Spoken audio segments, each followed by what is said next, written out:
Bem-vindo ao Papo Espírita, a espiritualidade na sua vida. Olá, seja bem-vindo, seja bem-vinda, você que acompanha o nosso programa Papo Espírita. Hoje eu e a Thelma estamos recebendo o Gustavo. O Gustavo já esteve conosco em outros programas. Se você acompanha os canais da Comunhão, também há palestras dele disponíveis. Ele fala muito sobre mediunidade, mas hoje o que traz o Gustavo aqui para essa conversa conosco é outro assunto, né? Outro tema. Hoje nós vamos falar da vida de um professor que seja espírita. Como é que o espiritismo afeta a vida de um professor, a vida profissional de um professor? Tudo bem, Thelma? Tudo bem, é bom saber que, né, estou de volta e você também aqui conduzindo o nosso programa. Que beleza, né? Vamos lá, vamos tocar o nosso barco, né, Thelma? Isso. Gustavo, seja bem-vindo mais uma vez. Muito obrigado pelo espaço, pela oportunidade da gente conversar sobre uma temática tão importante, muitas vezes tão velada, né? As pessoas meio que têm receio de comentar que são espíritas ou que professam uma religião cristã ou não cristã em ambientes, principalmente em ambientes universitários. Parece que é feio, né? É mais glamuroso ser ateu ou agnóstico dentro de uma universidade do que ser religioso. Então, nunca tive problema com isso, então eu acho que é muito importante a gente falar sobre isso e como a gente pode utilizar, né, os conhecimentos e o evangelho do Cristo dentro de sala de aula com os nossos estudantes, principalmente nessa época tão complicada, tão complexa que a gente está vivendo pós-pandemia, né? Então, queria agradecer a vocês pelo convite, por estar aqui mais uma vez no Papo Espírita. Acho que é a minha terceira vez aqui no Papo Espírita, as outras duas para falar de mediunidade. Hoje não deixa de ser de mediunidade também, só que em ambiente escolar, né? Imagina, a gente que agradece, a honra e o privilégio é nosso. E você está dizendo aí que é um ambiente que tem uma certa resistência a receber essa informação, né, de professar uma religião. Mas você disse que você se pronuncia e tal. Como é que é isso, assim? Como é que os seus alunos ficam sabendo e qual é a receptividade ou qual é a resistência que você sente quando você abre esse tipo de informação para os seus alunos?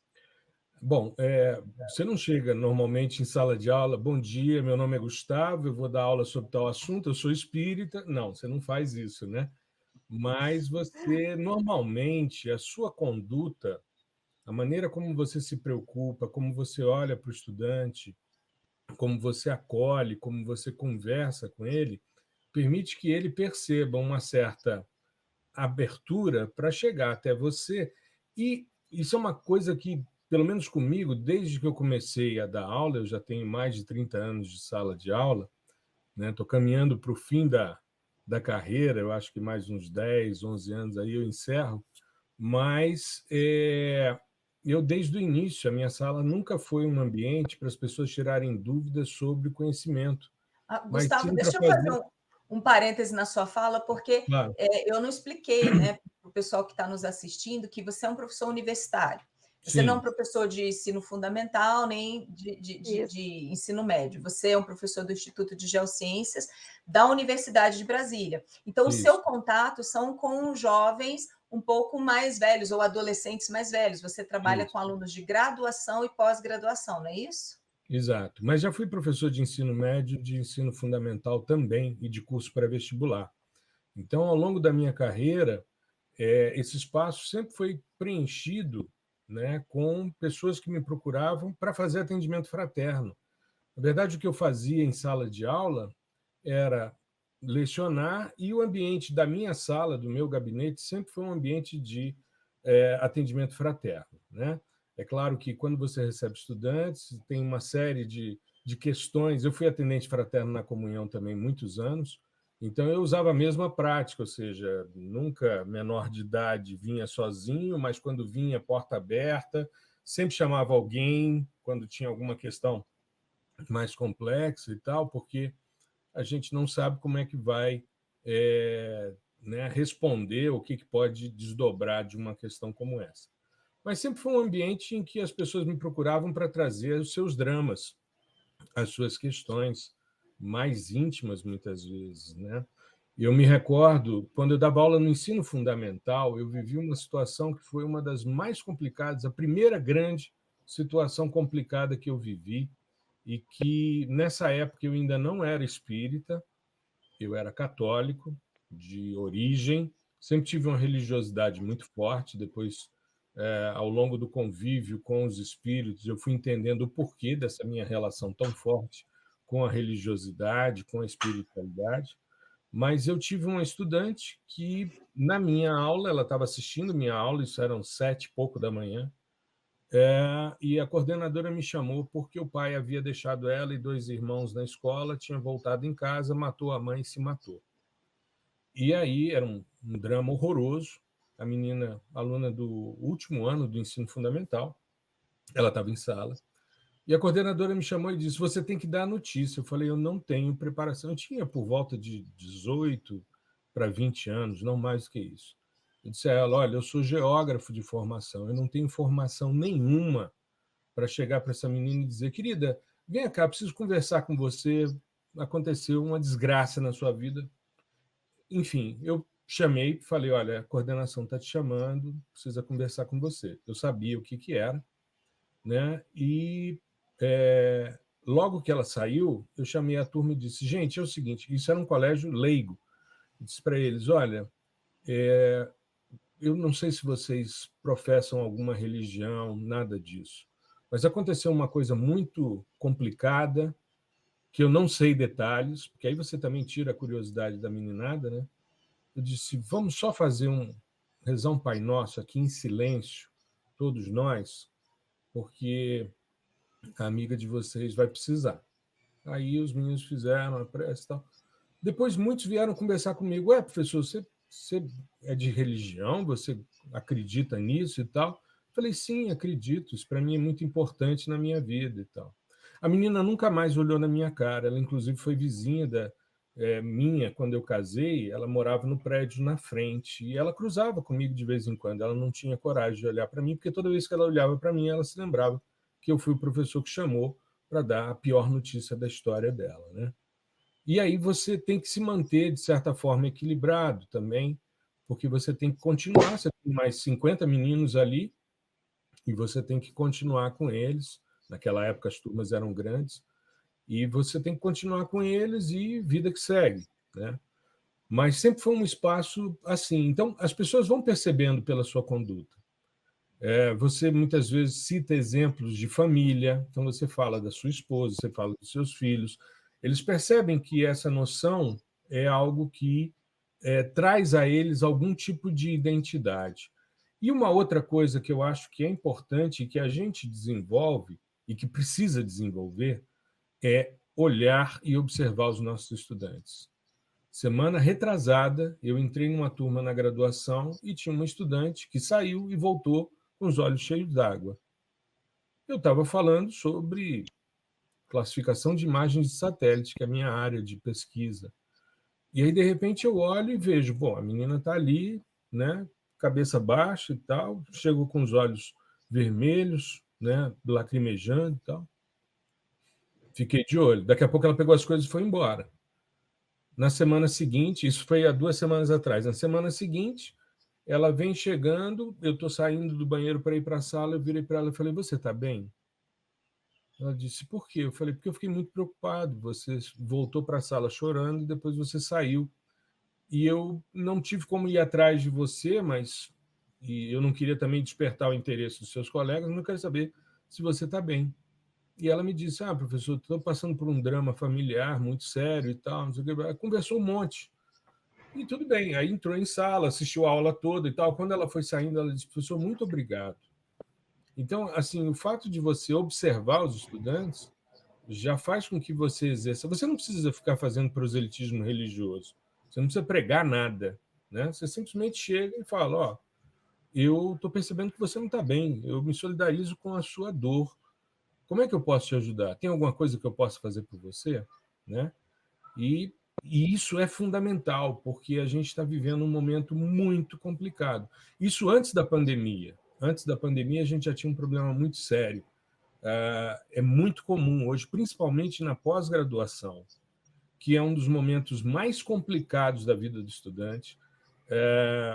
Se a gente for fazer uma curva de aprendizado, o indivíduo, quando ele chega na universidade, na graduação, ele tem um contato breve e superficial com o conhecimento, mas ele acha que ele sabe muito, né? Então, ele não percebe o quão tolo ele está sendo, mas ele acha que ele sabe muito. E à medida em que ele vai avançando, ele vai percebendo o quanto ele não sabe. Aí ele cai num ponto de inflexão que é chamado de o ponto da ignorância, em que ele já percebe que o conhecimento é muito amplo, ele não sabe nada, e isso gera nele uma angústia muito grande. Aí, à medida em que ele vai estudando, isso vai crescendo, e isso é um efeito chamado Dunning-Kruger, né? Que as pessoas, quanto mais imbecis elas são com relação às coisas, mais elas acham que são sabidas, né? Esse efeito Dunning-Kruger, só abrindo um parênteses, ele surge quando um cara que leu rapidamente que a tinta invisível tinha suco de limão na sua composição, ele passa suco de limão na cara e vai roubar um banco em Portugal. E quando ele faz isso, aliás, nos Estados Unidos, em Portugal não, é porque foi um pesquisador português que comentou isso, mas ele vai a um banco e ele entra com a cara lambuzada de suco de limão e ele achou que ele estava invisível. E ele foi preso logo depois e ficou impressionadíssimo. Por quê? Porque não ele funcionou com ele o limão, né? Limão. Isso. E aí isso despertou o interesse do estudante de psicologia e do seu orientador, Dunning e Kruger. E aí eles criam esse efeito Dunning-Kruger, que é justamente essa curva de aprendizado, quando o indivíduo não sabe nada, acha que é sabido, que é o grande cara, e ele chega na pós-graduação nesse ponto de inflexão, que é o momento em que ele sabe que tem muita coisa, ele não sabe nada e as cobranças são enormes. E as pessoas não estão preocupadas se ele vai fazer bem ou não. Pra você ter uma ideia, a licença maternidade de pós-graduação é uma coisa aprovada um pouco antes da pandemia. Ou seja, as estudantes tinham filhos que se dane os prazos dela, se vira. E é assim que a universidade trata normalmente, quando eu falo universidade, a maioria das pessoas, trata normalmente seus estudantes. E ainda há um problema muito sério. Os professores não estão muito preocupados com o futuro dos estudantes, e sim em reproduzir o seu passado. Então, eles chegam com as coisas organizadas, como foi na época deles, e acham que aquilo serve para hoje. E é por isso que é tão desagradável e é tão pouco atrativa a atividade de ensino hoje, ainda mais num mundo altamente tecnificado, né? E aí, na pós-graduação, a gente tem um número muito grande e bastante significativo de suicídios. É muito comum. É muito comum o estudante abandonar, é muito comum um processo depressivo.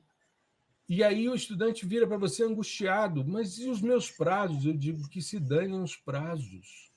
A gente pede prorrogação. E se não derem, a gente vai para as instâncias superiores. Se não derem, a gente entra na justiça, porque é direito seu. É direito seu. Não adianta você terminar uma dissertação, uma tese, defendê-la, e você está pensando em se matar. Não faz sentido um negócio desse. Mas as pessoas não estão preocupadas com isso, estão muito preocupadas com a produção. Então, eu vejo assim, existe um abismo imenso em relação às relações humanas.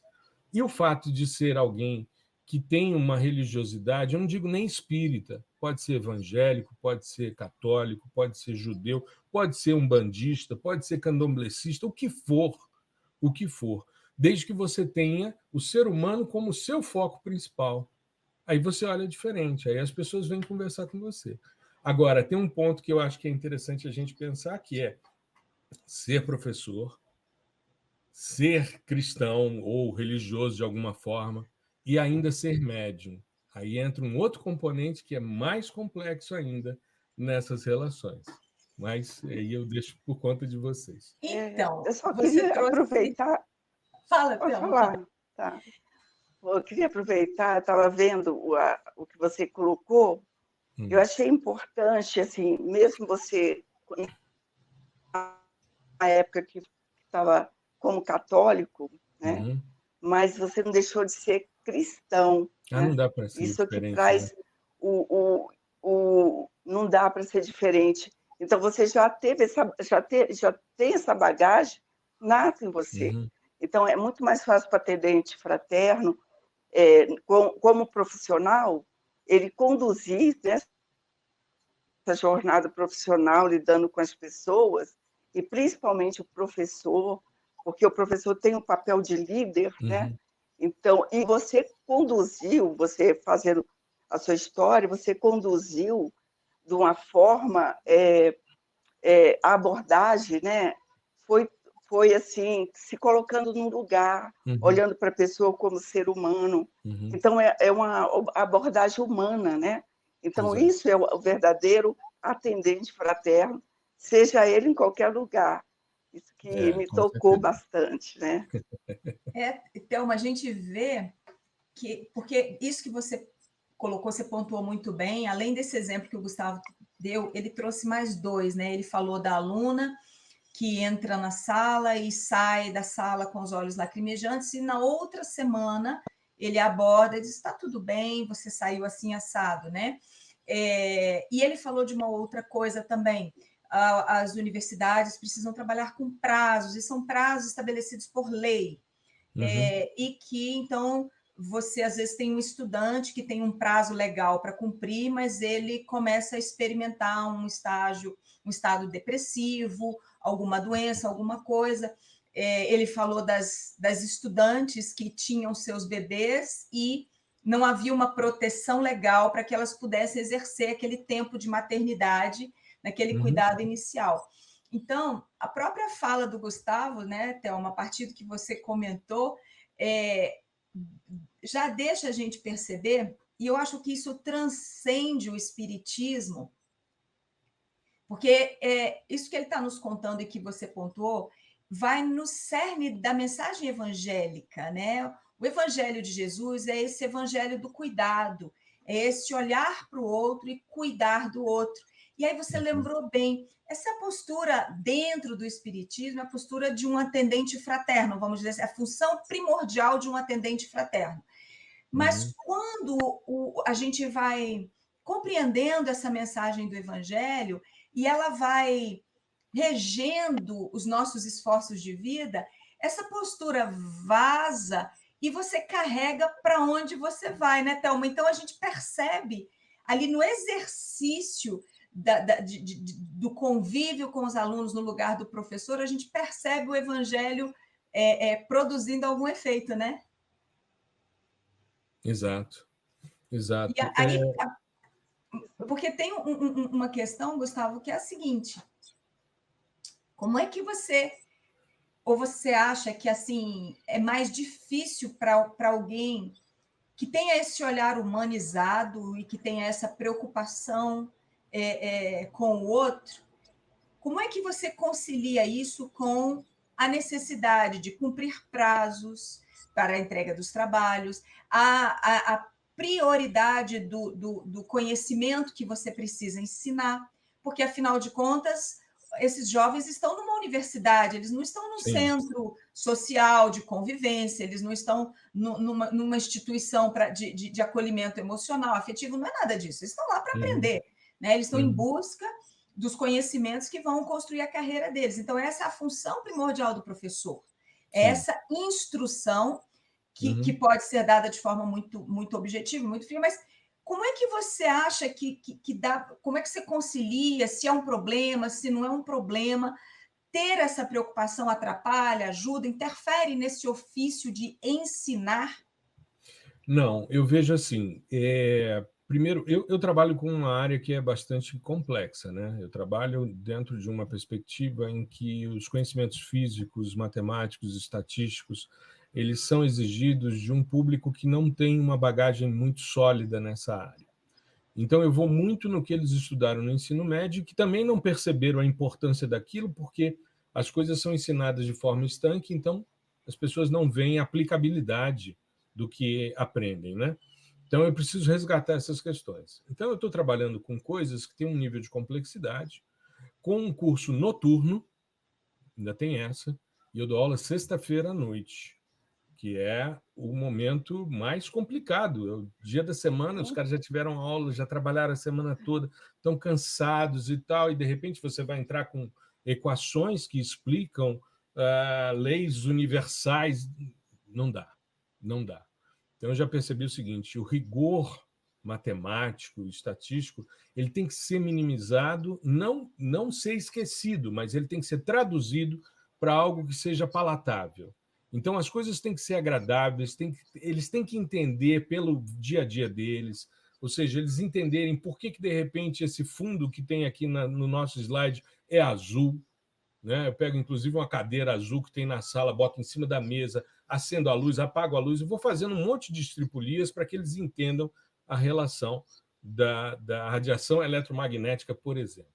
Então, eu tenho que traduzir para que eles possam entender as coisas. Muitas vezes eu falo de coisas de estatística que eles nunca estudaram, então eu tenho que explicar para eles de forma que eles entendam sem usar algo que crie uma barreira entre a gente. E, às vezes, a linguagem pode ser a forma de romper essa barreira. A matemática é uma linguagem, você pode utilizá-la, mas ela é uma linguagem que, muitas vezes, cria uma barreira.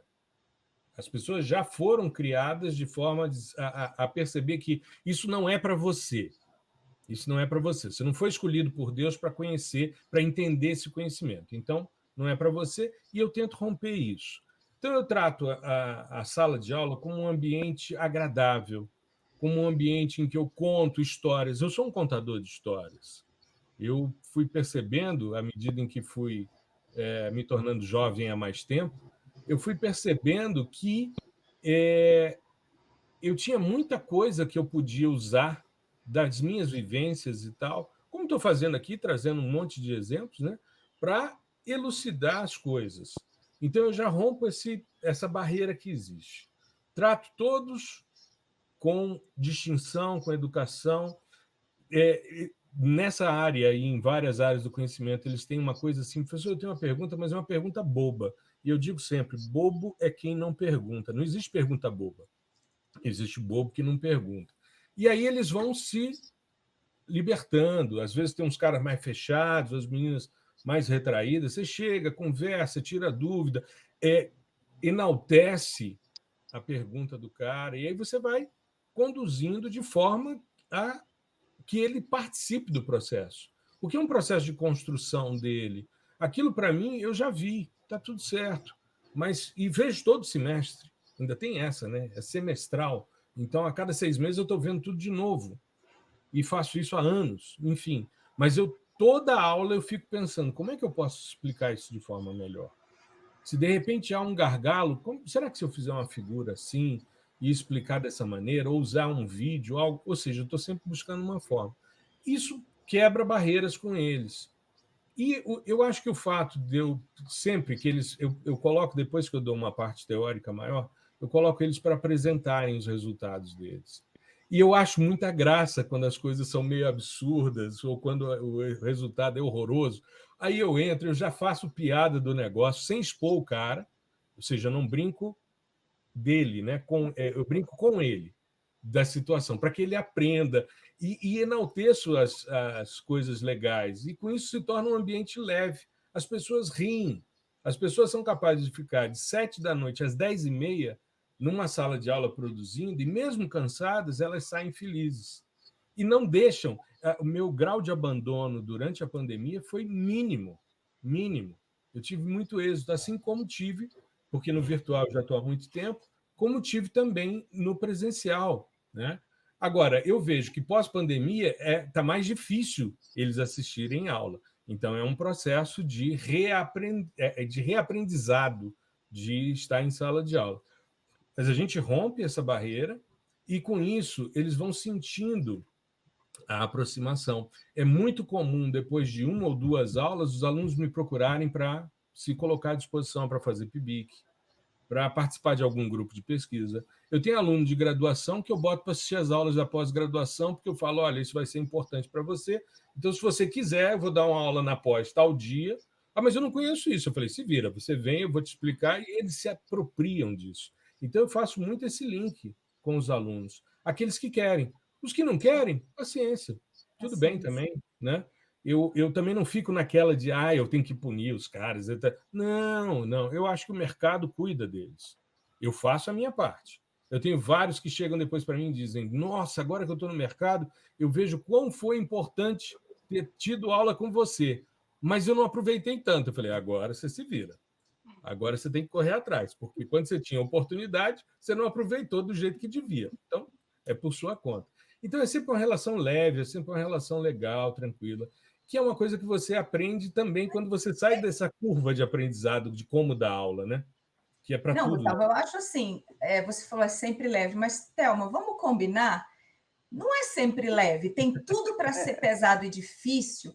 E aí eu não sei se você está aqui como eu, impressionada, de perceber o quanto a vida de um professor ela é um convite diário, desafiador para vivências evangélicas, para aqueles que têm essa proximidade, e o espírita tem essa proximidade com o evangelho, como o exercício da profissão é muito mais do que a gente pensa, né, do professor na sala de aula, os desafios humanos, das relações humanas, como é forte, né, pelos relatos que o Gustavo está fazendo para a gente, Thelma. Eu estou aqui bem impressionada, você está também. Eu também estou, eu achei incrível, porque essa forma de você conduzir, né, o processo da aula, quando você falou sexta-feira à noite, ninguém merece, né, Gustavo? Tem que conquistar bastante uma turma, porque... Exato, e fazer ser agradável, né? Exato. Porque aquele mecanismo que a pessoa às vezes segue, aquele mesmo, faz com que as pessoas não absorvam, não se integrem, né? Porque a aula é uma conquista, né? O lugar do aluno tem que ser dessa forma, o lugar do professor é dessa forma. Então, você tem que conquistar seu espaço, que já está lá, e a turma que vem vai ter que aderir a esse processo, né, Gustavo? Isso. E sempre mantendo uma hierarquia, ou seja, eles sabem que eu sou professor, eles me respeitam, e tem coisas que eu não faço, por exemplo, eu não saio com os alunos para bares, para conversar, não, eu não tenho um convívio social, eu tenho uma distância, um isolamento, eles sabem disso, né? Eles, para conversarem comigo fora do horário, eles marcam o horário comigo, sabe? Se chegar lá, não é por aí, mas a minha porta está sempre aberta, mas eu marco o horário com eles, mas eu sempre paro o que estou fazendo para estar com eles. E é interessante essa questão, porque você falou sexta-feira à noite, nós somos um instituto com mais de 60 professores, só tem 2 pessoas dando aula sexta-feira à noite. E todos os semestres, e você não encontra ninguém. E as pessoas olham e falam: meu Deus do céu. Então, quando eles vêm falar qualquer coisa, eu falo: olha, quer trocar? Eu troco. Eu vou para qualquer horário de dia, tranquilo e tal. Eu dou aula de dia também, mas é porque eu faço parte de um grupo que oferece um curso noturno. E eu acho que é por aí. O fato de ser à noite, o fato de ser sábado, não interessa. Eu, quando dava aula no campus de Planaltina, eu tinha um carro que era um carro tipo um utilitário, era um carrinho maior, assim, parecia uma Kombi, né? E quando eu saí, os meninos tinham muito problema com assalto, de sair do campus até o ponto de ônibus, que era uma coisa assim de 1 quilômetro, não mais do que isso. Só que tudo escuro à noite, em Planaltina, numa área, num setor inicial de Planaltina. Então era comum meu carro ir cheio de meninos até o ponto de ônibus, depois eu deixava mais um pouco em Sobradinho, depois eu deixava um pouco na rodoviária e ia para casa. Eu fazia transporte escolar da meninada. E até hoje, às vezes, não estou conseguindo Uber, vamos embora, eu te deixo em casa. Você mora perto de mim? Mora, eu te deixo em casa. Então você pega um ônibus perto de casa. Então é isso, a gente vai criando esses vínculos, esses laços, e aí a gente colhe os frutos. Todo semestre eu sou homenageado pelos formandos, sou patrono de turma, e as pessoas, e sempre vou. Sempre vou. No virtual eu ia para as salinhas como essa, no presencial agora, a primeira formatura que juntou um monte de gente que se formou na pandemia e mais a turma que estava se formando, eu fui o patrono da turma, né? E vou para fazer discurso sem anotar nada, porque quando eu anoto fica muito formal, fica horroroso. Aí eu lembro das coisas, vou falando de improviso e tal, E é muito legal, porque todos vão passando, vão te abraçando, agradecendo, e é emocionante. Isso não tem preço. Apesar da gente viver numa sociedade que não privilegia o professor, que tem o professor como mais alguém que vai ocupar um espaço para o filho não ficar em casa perturbando, né? Esse é o meu sacerdócio. E eu gosto muito, eu não sei fazer outra coisa. Eu não sei. Tem duas coisas que eu gosto de fazer profissionalmente: estudar e ensinar. E quando você estuda para ensinar, você aprende muito mais, porque você dando aula aprende muito mais. Então, eu todo dia dou uma estudada em alguma coisa, estou sempre lendo uma coisa nova, vendo coisas novas, justamente para ser atrativo também para os meninos, para que eles possam perceber as novidades de mercado.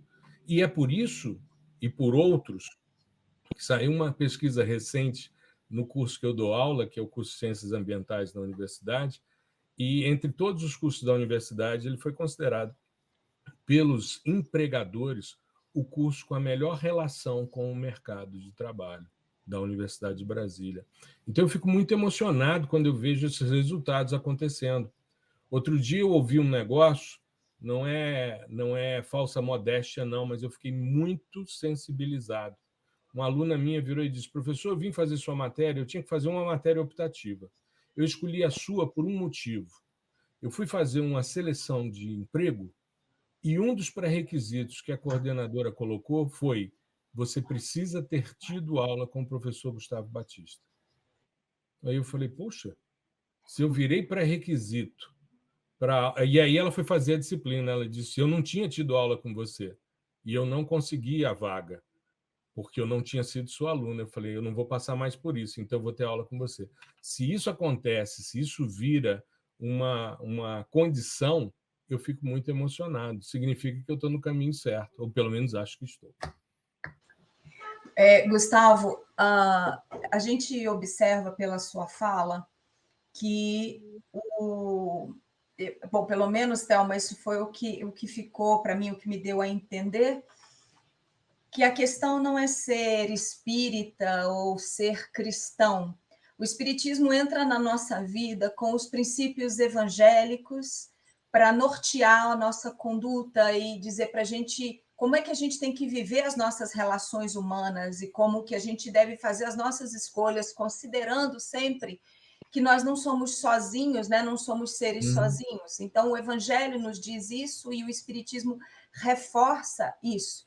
Mas, além dessa dinâmica, o espiritismo traz para a gente a realidade das várias encarnações e traz para a gente a realidade do processo progressivo e de cada experiência encarnatória ser uma etapa desse processo progressivo.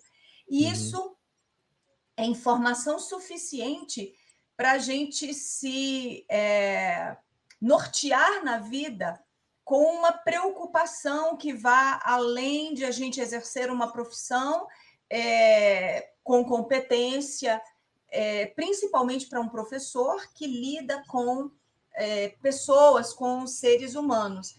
Mas de todas essas histórias que o Gustavo trouxe para a gente, né? E a conversa foi gostosa, o programa já está chegando ao fim, essa conversa já é uma conversa de despedida, já é uma fala de despedida. Mas de tudo isso que o Gustavo contou para a gente hoje, Thelma, a gente observa que não é o conhecimento espírita por si só que produz no ser humano a transformação necessária para que ele tenha uma vivência evangélica, para que ele tenha uma convivência amorosa, como o Evangelho nos recomenda. A orientação está lá, está no Evangelho, está nos livros espíritas, nas palestras espíritas, no movimento, em tudo, a orientação está lá. Mas seguir isso não é automático, não é impositivo, é necessário, né, Thelma? Aquele despertar interior, como todo movimento da vida, ele não depende de uma religião, ele não depende de um... Isso ajuda.